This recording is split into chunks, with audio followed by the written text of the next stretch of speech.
Today we have a very special guest. His name is Riley Pilgrim. He came all the way from South Carolina, and he's going to share his story of basically how he became a real estate entrepreneur. He's been doing it the last few years and has seen good success with it. And I really wanted to share his story on how he came to be, not just what he's doing now. But Riley, first of all, are you able to give a really brief intro that can introduce yourself of what exactly you do right now? Yeah, so right now, basically, I have three main revenue generating activities. Mhm. First would be, at a very high overview level, would just be real estate wholesaling. I have a specific niche I like to focus on in that arena, but real estate wholesaling. Number two, I'm in the process of opening a social media content studio. Should be opening in the next few weeks to help other people make content. And then the last thing, which is kind of a little bit of just a playful thing, I'm trying it out. It's pretty passive, but it's a YouTube automation channel. Awesome. So I know your main thing is the wholesaling and all that, but I'm curious. We'll touch on this later. I'm really curious about the YouTube automation and where you're going with that. But before we talk in any of that, I appreciate you sharing that. Now, what were you doing? Like, what was life like? What was life before being an entrepreneur? Not just what you're doing now, but before like the first step into entrepreneurship. What were you doing then, and then what did you transition to?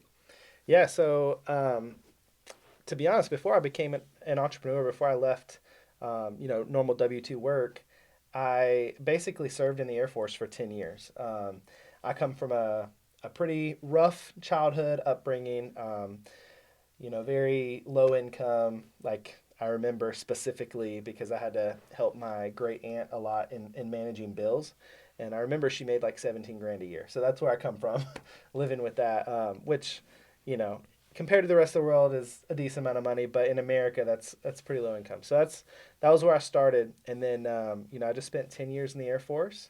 Um, Learning about who I was, and I didn't really know myself. I was kind of learning all those things, and um, I got bit by the entrepreneurial bug, for lack of a better term, through Bigger Pockets and some of those other real estate investing networks and websites, and started kind of spiraling down that black hole of like, I know I want to go down this route, but I just felt like I had so much to learn, so it took me a little while to get started. Gotcha. So how old were you when you caught that bug, and like was there like a turning point in your life where you're like, you know what, like I don't want to work a job. I want to do entrepreneurial stuff. Was it someone that you saw in your life and saw an example, or like where did that thought come from? So it originally started when I was engaged to my now wife. When we were engaged, we did premarital counseling, before getting married. I'm a Christian, and so like my church required us to do some form of premarital counseling. So we had this guy, his name was Phil, great guy. But when he did the counseling, he gave us some books to read. He gave us, I think it was like 7 or 8 books. But one of those books that he gave us to read, there was some on intimacy and communication and that kind of stuff. But one of them was Rich Dad Poor Dad, Wow. and it was an old, beat up version of Rich Dad Poor Dad. And I almost didn't read it because it just Mhm. was like such an old, lame looking book, right? Mhm. But you can't judge a book Yeah. by its cover. But I cracked it open and started reading one day. I was like just bored sitting at a coffee shop, and I could not put it down. And I finished the book in like 2 days, and I was like, oh my gosh, I gotta.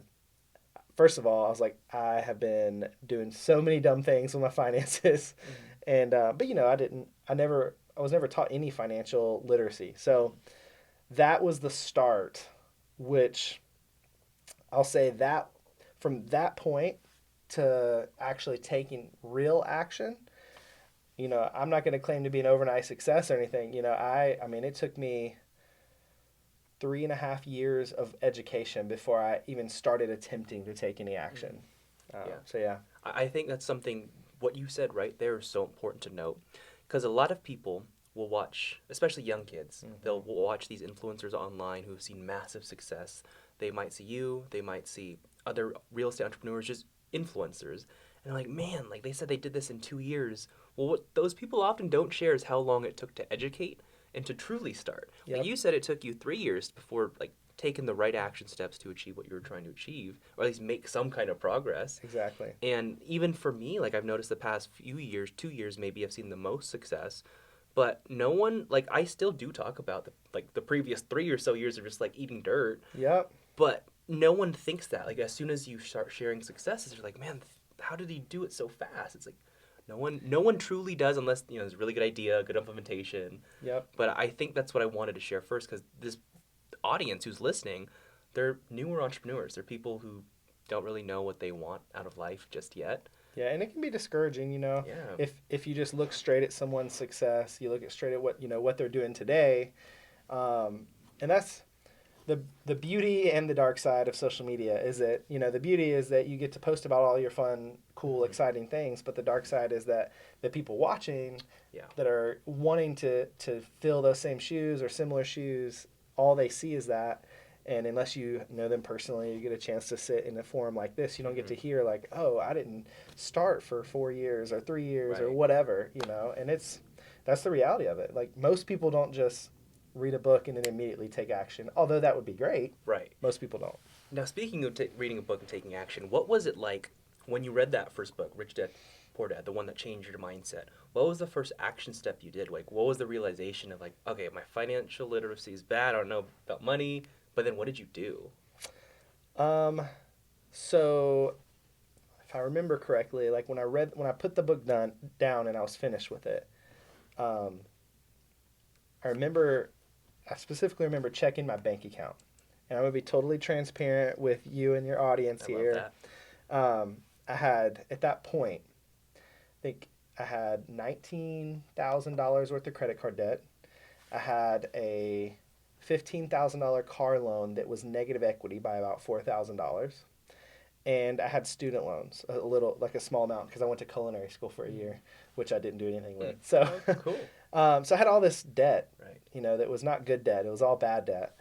And, I looked at that, and at first I felt drastically overwhelmed because I'm like, how am I going to pay this off? And I can't really do anything until I pay this off, because, it was high interest.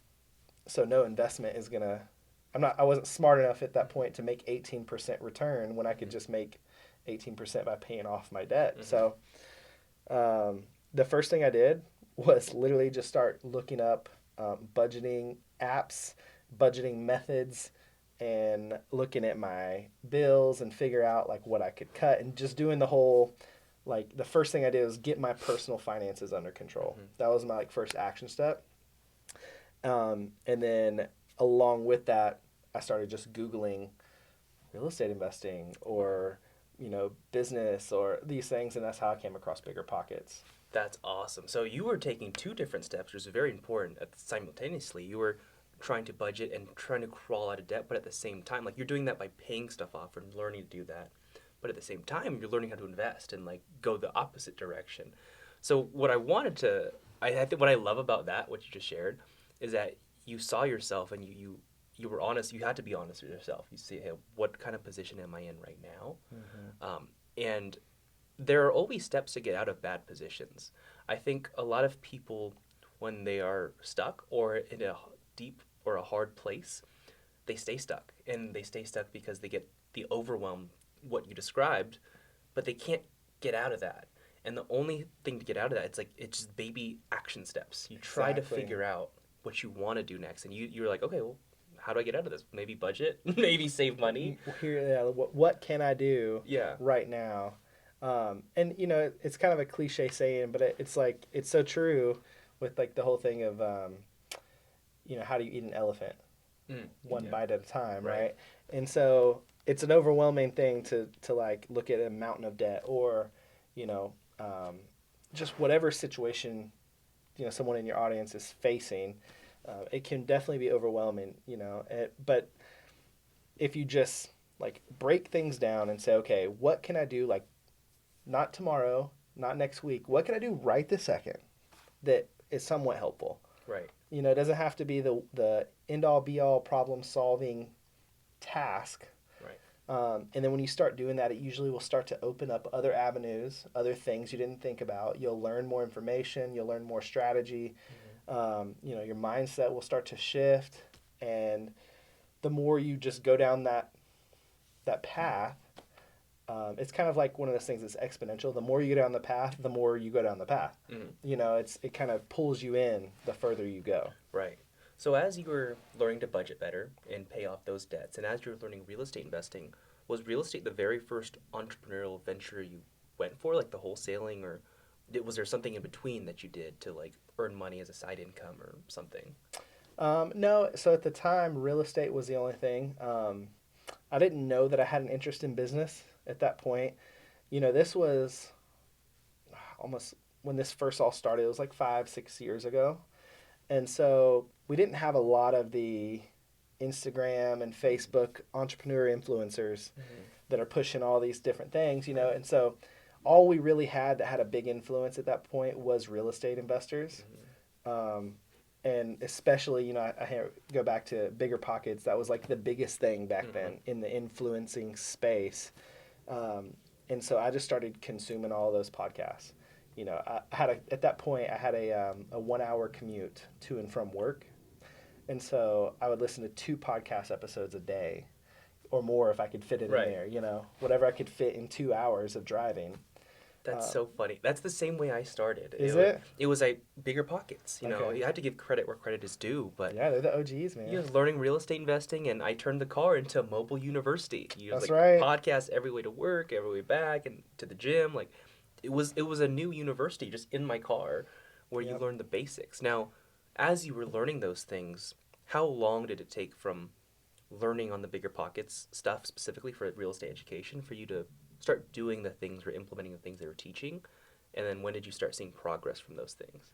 So, from when I started learning real estate, it took quite a while before I ever implemented anything. What I did do is, you know, as I started consuming those podcasts, and I realized that I was in this big thing of debt. What I immediately did through budgeting and all of that was stopped adding more debt. Now, at that point, I was not making enough money to really significantly start paying down the debt, because I was never the person that took on more debt than I can afford, but I always took on pretty much exactly how much I could afford. You know what I'm saying? Yeah. And so the issue I had once I realized, hey, I should probably stop doing this, is that I could afford all of my payments, but not much more. That makes sense. And so I stopped adding debt. But through, you know, from the time that I stopped adding debt until the time that I took my first real estate step, it was about a year and a half. And here is where an opportunity presented itself. And I know that this opportunity, you know, I'm about to share, it's not necessarily open to every person, but there's going to be something that may present itself and you have to capitalize on it. So what happened is, you know, I was in the military. I was stationed in Northern California at the time. And I found out I was going to get transferred duty station. So I was getting reassigned to Anchorage, Alaska. That's a whole story in itself. We won't go there. But, you know, I started looking, you know, okay, I'm getting transferred to Anchorage in about 6 months. You know, I got to start preparing. And up there in Anchorage, you get a little bit extra money for housing and cost of living allowance in the military than you do down here in the States, because of the unique costs of living in Alaska, right? Okay. So I started looking at how much I was going to be getting and all this stuff, and I said, you know what? I wonder if I took this house hack thing that I've learned on Bigger Pockets about buying a multifamily, small multifamily, living in a portion of it and renting the rest out. It's like, I wonder if I could do that. You know, I'm like trying to think of ways to pay down this debt, because I stopped adding, but I haven't been significantly paying it down, Right. just the minimums. So started looking at the market up there, and I had learned through that process how to underwrite and evaluate, you know, a small multifamily property through all those hours of podcasts and audiobooks and all that. So when I looked at the market, I was like, you know what? A lot of these are pretty close to the 1% rule. If people have ever heard of that. If you're unfamiliar, essentially that just means that a property can rent for 1% of the purchase price per Like a month. cash flow, probably. Most likely will Make cash money. flow if that's the case. And so basically I found a duplex up there, and purchase price was like $380,000 at the time. And you know, a lot of people think when they house hackers, they have to pay off the whole mortgage with their renter or it's a bad deal. But I knew what my goals were, and that was just to pay off debt. And so I was able to buy this property, and it was a beautiful duplex. It was like Hmm. really nice. Oh, wow. Okay. Yeah, it was a 3 bed, 2 bath, 2 car garage on each side on Oh, an wow. acre. It was wonderful. My wife and I moved in one side. We rented the other side out for 1,700 a month, Okay. and my mortgage was 2,420, something like that. Nice. Nice. So we're paying a few $100s a month out of pocket to live in this property that otherwise would have been costing us $1,800. Hmm. So that extra difference that we were saving, that we weren't paying towards our mortgage, we were just taking that entire extra and paying off debt every month. Hmm. Just $1,000 here, $1,200 here, $800 here, and it started to dwindle pretty darn quick. That's awesome. Yeah, and so that's kind of like that was my first stepping stone of taking actual action. That's awesome. And it started like, even though that might have felt like such a big thing, it's a baby step. You know, you buy the first property, and a lot of people have different goals. So don't let what other people say is a good deal, if it's real estate specifically, don't let that stop you from taking action because it makes sense for you in your situation. Everyone's so different, and that applies not to real estate, but for just business ventures, opportunities that come. And another thing that I love that you pointed out was that, this opportunity might not come for everyone. But what I have noticed is that the harder you are working at something or learning to better yourself, the more opportunities that seem to come. Maybe it's just because you see them more, Yeah. but it's like the harder you work, the luckier that you will get. And it's just something that I've seen, so I love that. But after that, now like you're like, oh, hey, real estate's super powerful. This duplex is helping me pay off this debt. What was the next thought in your head of like, okay, like I gotta try this now, like whatever? What was your head like? Yeah. So I don't want to make things sound like they're more clear to me at the time than they are, because I want to be transparent for Yeah. your audience. If most people watching are going to be beginners, um, it's going to feel like a cloud. It's going to feel like a fog where you don't really know what your final destination is. You're trying to figure that out as you go. And so basically, once I got to that point, what I realized is that okay, I'm fully bitten by this entrepreneurial bug, right? Well, the military, though I'm thankful for the opportunity to serve, is not a place for entrepreneurs. Like, Hmm. everything about the military is the opposite of everything about entrepreneurship. Right. Like, do it by the book, don't ask questions, do as you're told. Hmm. Like, that's what it is. So I was like, okay, I got to figure something out. I got to figure out a way to provide. I didn't have a college education. So I'm like, well, what can I do? Um, so as I was listening to Bigger Pockets, I heard a story, a podcast of a guy on there. He was, I think at the time, like 19 years old. Um, and he was talking about doing these real estate deals where he put together this residential development, and it made him like 6+ figures as an assignment fee, Hmm. and he was 19 years old, and he lived in South Carolina. So just Oh, in your area too. well, at the time I was living in Oh, Alaska, okay. Gotcha. so I just DM'd him on Instagram, looked him up on Instagram, shot him a DM. I'm like, he's 19. I was like, he'll Yeah. probably answer me. Yeah. So I was like, hey, I heard your podcast episode on Bigger Pockets. Super cool story, blah, blah, blah. I was like, I'm getting into real estate. I know I don't have a ton to offer, but I would love to cold call for you for free. And then, like, if I get a deal and you're okay with giving me a split, cool. If not, whatever. Mhm. I need to Wow. learn. So he got back to me and he's like, you know what? Let's hop on a phone call. So we did. And yeah, so I started cold calling, Wow. for his business from Alaska in Greenville, South Carolina. Wow. Yeah. I love that because one, I had a similar situation. I didn't reach out to offer work, but I just like I've made a good friend, just reaching out like, hey, like I heard your podcast on this thing, like you want to connect, like where are you located, like where are you even at, because they didn't say it Mm-hmm. in the podcast, and like some of my closest friends have become from that way on social media. So one, for the people listening, is don't be afraid to reach out to people. You might think that no one's going to respond, but there's You a lot never of know, man. people who do respond. And the other thing, this is my favorite part about what you just said, is that you had the humility, or you were able to drop the ego enough to go to a 19-year-old kid and say, hey, like, I want to learn. Like, I'll be willing to work for free, or if you're willing to pay me, cool. But if not, like, I can work for free. I just want to learn. Not a lot of people are willing to do that. And I think, like, for me, I've had multiple mentors, and I've had to take that same approach because I just wanted to learn. I was like, nothing else matters. I just want to learn, and I want to help you. But the people who do take that approach, they often, I feel, see a lot more success because they're willing to sacrifice the learning for the income later. They're able to delay their gratification for whatever they're trying to do. So Yep. I love that about what you just did there. And then how long did you, I guess, like work with him? What was the benefits and all that? Yeah. So I I cold called for him for a while.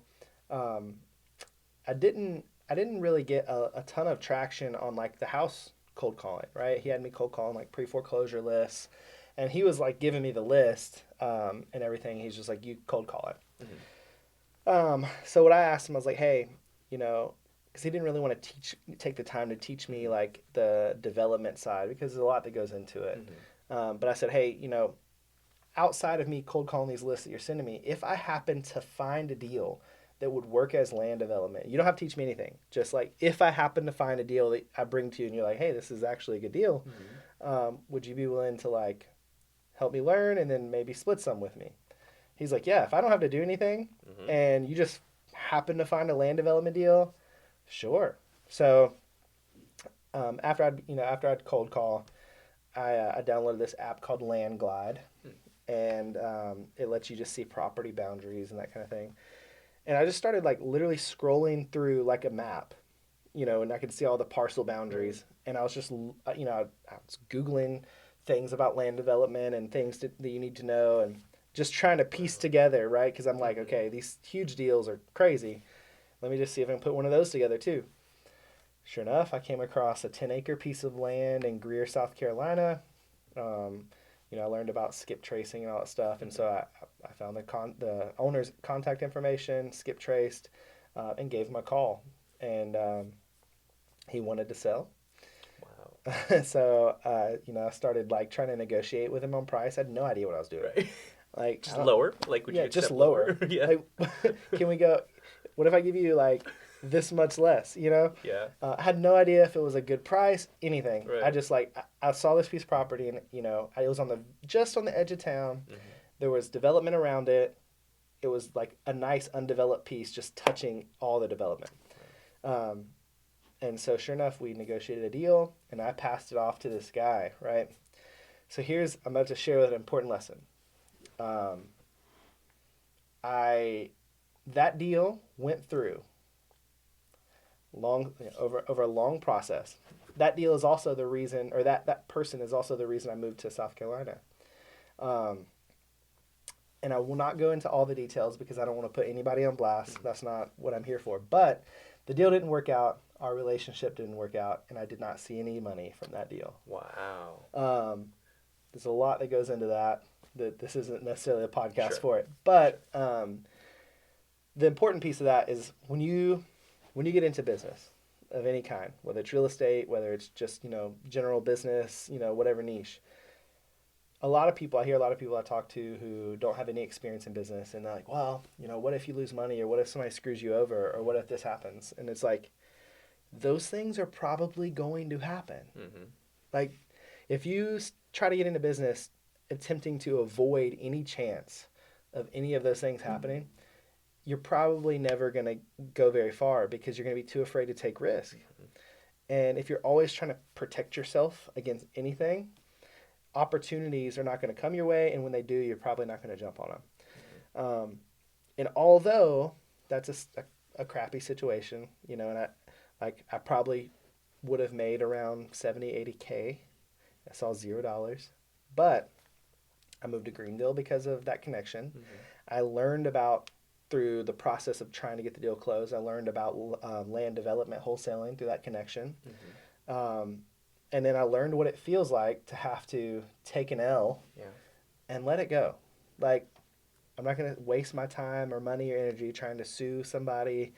Like you know, it's one of those things where like I said, I'm a Christian, and I'm like, I'll let the Lord be the judge, and He'll take care of whatever, or He'll just forgive him. Maybe the guy, will realize the error of his ways, and I just don't know about it, and that's none of my business. 100%.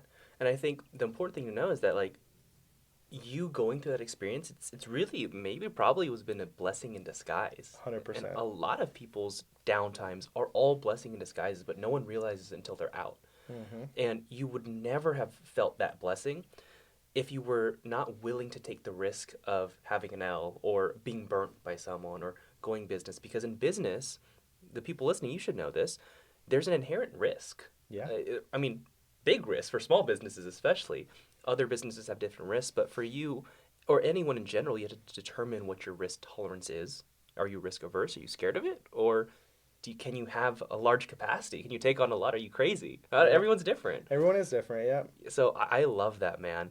How about let's move on to the real estate. I love that story because that was the start, and you've seen a lot of success with more. I know more of these development deals. You had a big one recently. Yeah. I don't know how I don't want to like share stuff about your stuff, but it was a great development deal. You've been doing wholesaling. But what I'm really curious about, because this is more of a selfish ask, Okay. what's this YouTube automation thing? Like, what are you planning to do? Because I'm curious. So, YouTube automation is interesting. I've toyed with different automations. I didn't talk about this in the beginning, but I also have like an e-commerce automation store. I like the idea of, you pay someone, they do everything for you. Yep. And like, It's a great idea. it is a great idea. It sounds wonderful. And so plenty of people, if it sounds too good to be true, it probably is. Mm-hmm. But I feel like that's becoming less true Mm-hmm. in today's world. Like there are some things that are really lucrative. Are just not that difficult. They just sound far-fetched, Mm-hmm. right? With that being said,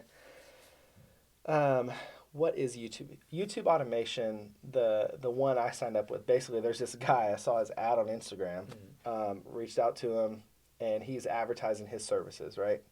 And I vetted him as best I possibly could. And essentially what he does is he builds a YouTube channel, right, for you. His team does. They research all the content. They create all the content. Everything is faceless, so there's no personality to the YouTube channel. It's like B-roll, clip footage, voiceovers, that kind of thing. And they do all the posting. They literally, I don't have to do anything at all. I do nothing. Whoa. It's nuts. And so I've only been doing it for about 2.5 months now. And I mean, everything is going exactly according to plan, like the way that it was laid out to me, how it would go. They post like 5 to 6 videos a week sometimes. They're like impressive quality Right. videos. My niche is in the TV and movie review / recap kind of niche, right? Okay. Like where you're reviewing new movies, or like this actor, was like, this actor said they would never go back on this set, and here's Right. why. And so it's that kind of a niche, And you start out, and we were getting like 20, 50 views a video, nothing crazy. Then we had a couple pops, and it was like 800 to 1,500 views. And then recently we had some bigger pops to like 3,800 views. All long form videos too. All long Wow. form. That's a lot for Yeah. long forms. Five or more a week is Yeah. ridiculous. I don't know how he does it. He has a whole team working, and it's not cheap. Like most of these automation things, for someone who's a newbie, unless you have, maybe you might be a newbie in entrepreneurship, but you're like successful as a doctor or something.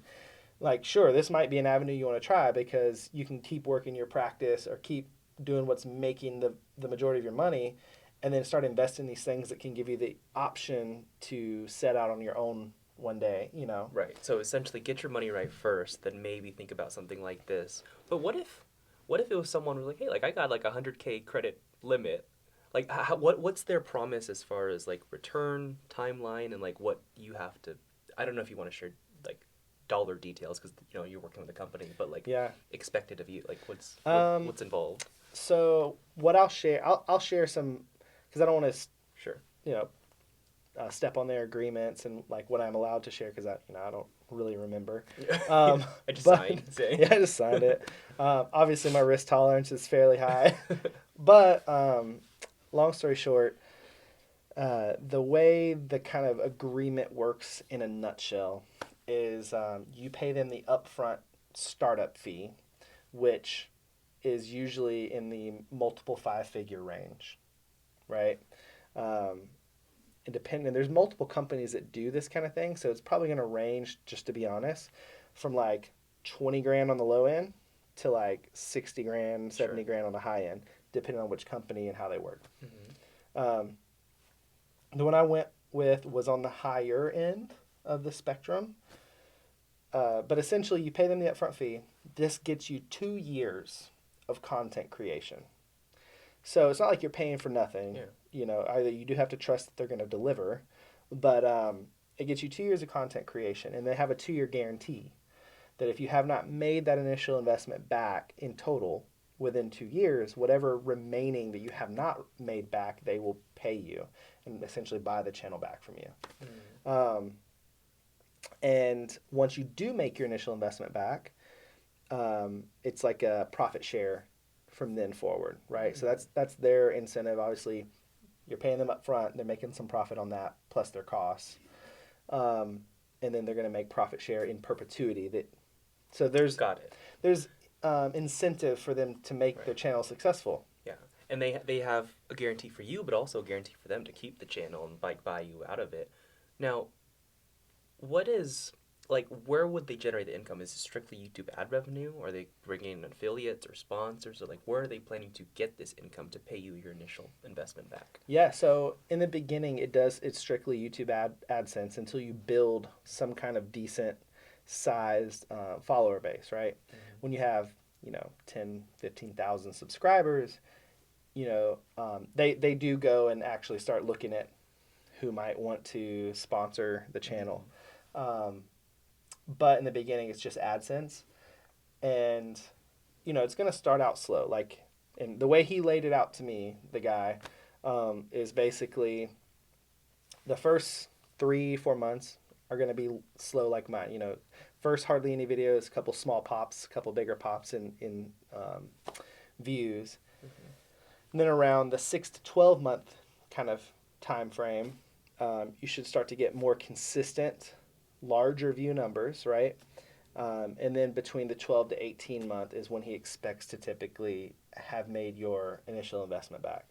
Wow. And then 24 months is his max. Like he expects to make everyone's money back within 24 months. And I don't know if he's shared this, but has he gone in depth as far as like how he's so confident in doing this? Like, has he made just tons of YouTube channels before, or are they like, are they having like inorganic or unorganic content or interaction to like grow it? Like, what? How is he so confident? Because like I've been doing YouTube a while, and this thing's hard, man. It is. And so, I mean, he definitely has, he's found out, he's figured something out that Yeah. not everybody has. Mhm. Um, and, I'll share his name. His name is Chris Zisi. Um, and I've vetted him out as much as I can possibly vet someone out. He's based out of Australia. He's been on some podcasts that are reputable podcasts, and they interviewed him about these channels. He has supposedly like 70 to 100 or so channels of his own. He has a legitimate office in Sydney, like multiple in-house employees, and then a huge team of VAs that does a lot of the more intricate work. And then I asked to speak to some of the other clients. I got on a Zoom with him and had him like log into the YouTube channels, Mm. like while Yeah. I'm Yeah. on Zoom with him, and I don't know what his secret sauce is, but he definitely has a secret sauce because he Right. doesn't just do it for like a couple. He's got I think over 200 clients. That's crazy. Dude's making insane money. I Yeah. mean, and you can look him up on Google and find some of the podcasts he's been on and some of the articles and whatnot. Right. But yeah, I mean, what's crazy to me is that everything how he laid it out is how it's taking place in real Right. time, and then he does a monthly kind of channel wrap up where he will do a Loom video Mhm. for each one of his clients. Oh wow. and he'll talk about what he's seen with the channel, what they're going to double down on in the next month, and what they're going to kind of leave behind because it's not performing the way they wanted it to. And they'll just kind of he'll do like a recap for that previous month's performance. Wow. And I mean, they're rocking and rolling, man. Dude, that's nuts. It makes me think. I might have to check them out, but not necessarily to make one of those automation channels, but really learn like maybe I will have to pay to make one and then learn it and then say like how I can apply that to my like personal brand because like I want to continue growing my personal brand in my face, and so I know there's a secret sauce that there's a handful of people out there who have figured out and can repeat it. Yep. But that is fascinating, man. It's crazy. I'm super happy for you, and it's like Lunar Ecom, an ecom store, but just in YouTube. Exactly. That's exactly what it is. Except I will say, I love Lunar and all that, but like one of the things that's really cool about YouTube automation, as long as it, maybe I'll have to do another podcast 2 years from now. Yeah. Like, did it work How'd out it or not? go? Right? But if it does work out, there's two really cool things about it in comparison to e-commerce. For one, there's no credit outlay. I don't have to consistently lay credit at risk to like purchase product and sell product on Amazon and all that like you do with e-com. Right. And number two, with YouTube, YouTube doesn't care how many channels you have. Yeah. Right? Amazon lets you have one account, right? And then the only way you can have another one is if you create it in like your wife's name or something like that. Right. YouTube, you can have 10, 15, 20, 30 channels. Right. They don't care. And so if this guy is successful with this channel, like if within 2 years I get my money back and it's starting to perform and cash flow, you best believe I'm immediately buying another channel 100%. and another channel. Yeah. Like I'm going to invest with this guy. Yeah, and the funny thing about that is that's business in general. Like if something works, Double down. you double down, you continue it until it does not work. And then you're like, Exactly. okay, like we played the game, we had a We good extract it as much as possible. run. And you better tell me as it continues to grow, like because I'm curious now. Yep. Oh man, that's awesome. So I want to also know, and this is also interesting because you're going with different avenues, and these are also like a lot of like automation side hustle things. But one thing that's not in automation, this is something you're starting, is you said you're creating like a studio or something like for other influencers to use, or exactly like how does that work? Yeah. So, where do I want to start on that? So, I came to Ryan Pineda's last mastermind last quarter. While I was there, I saw a company that was at his mastermind. I don't know if they were a sponsor. I bet they were because they had a booth set up. And they were called Way Better Studios. They're based here in Las Vegas. And I looked them up, and they were doing like reels, recording reels on the spot for people. Like, here, come sit down in our little, modular studio we set up, and we'll record a reel. And I was like, well, that's really cool. So I looked them up, and I saw what they're doing, and I was really inspired by it because I see everyone creating content. It's like multiplying exponentially daily of like how much content's getting created. And it's obvious that's the trajectory. That's the direction business is going to have to go and adapt to if it's going to be successful. So, it's that speed to implementation, speed to action is important. So I left the mastermind, went to Greenville, South Carolina, started looking for commercial spaces. Wow. I was like, I'm going to start a studio out here. That's so cool. It didn't exist. So that's gonna work out because there's certainly a market for it, but it's not in your area. So you're the market now, and so Yep. that's a great idea, man. Now, one thing that's funny about that is, I'm coached by Ryan in business and content, and I was sharing the whole business plan with him and everything, and he was like, "You got to offer nationwide. Like you're gonna fail if you just try to keep it local." For the content? Yeah, for the studio. Gotcha. And originally I wasn't planning on offering nationwide because I didn't think I knew how. Right. Like I have the studio, the physical studio, and people aren't going to fly, thousands of miles to it. So what do I do? And so he was coaching me through all that, and we're in the process of trying to create a product like that.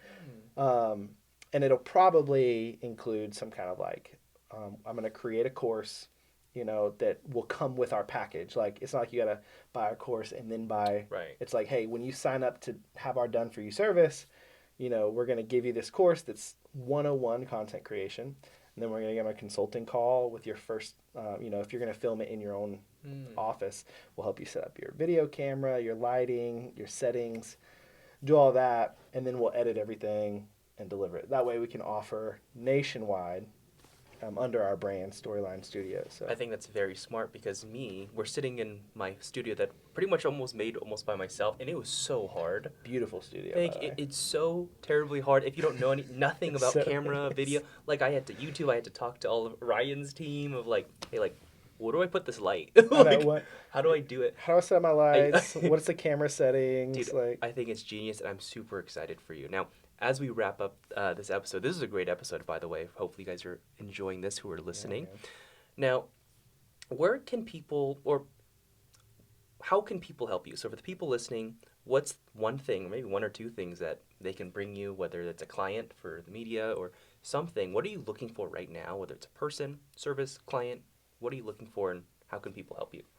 Yeah, so I think the main things that would help me tremendously is leads for land development deals, one, and then I really need, I need clients for the studio. The studio is brand new, so we're grand opening like the beginning of February. And so if anybody's watching and they want to create content, they want to create a personal brand, and they actually want to take it seriously, if you're wanting to dabble, we're probably price-wise not going to be the best option for you if you're not in my local area. But if you really want to double down, you want to take it seriously, or you have a small business and you want to maybe not create a personal brand, but you want to create content that you can funnel towards sales for your product or service, then reach out to us at storylinestudios.io on Instagram, and we'll get you set up. And we can. You have to be a little bit patient with us because we are so brand new. So we're going to get the course created. If you're an early adopter, right? If you want to jump on, then we'll just, you don't have to go through the course. We'll give it to you later when it's done, but we'll just hop on and like give everything to you personally in the beginning, just for being, like, hey, I want to do it now. Awesome. Now, where can people reach out to you or find more about you? That's maybe it might be that Storyline Instagram, but is there another place that if someone has questions or want to connect to you or wants to bring something else to you, it's different? Yeah, Where can they reach out? personally, like I'm always open. I'm not like someone is, I want to talk to people. I want to meet people. And so if you want to reach out to me on social media personally, it's just Riley.Pilgrim. That's REILLY .Pilgrim, like the Mayflower, PILGRIM. Awesome. And I'll make sure to have all of Riley's Instagram or social media links in the description below. But Riley, last thing before we go, what's one message you want to share to the world? It could be personal, it could be people for entrepreneurs, but like something that you're passionate about and you want more of in the world. I think if I had one message to share, that would be, it's okay to want to pursue entrepreneurship. That's good, that's great. But make sure you're doing it for a purpose bigger than yourself, and that you don't give up the things that are most important, particularly relationships with other people at the expense of those relationships in order to gain success or wealth. Because who wants to be a millionaire or billionaire on their deathbed with no one that cares about them? I love that. I love that, man. Well, I appreciate you so much for being on, man. I hope you guys enjoyed this episode. And like I said before, if you want to connect to Riley, you can go to the links in the description below and you can reach out to him. But otherwise, peace.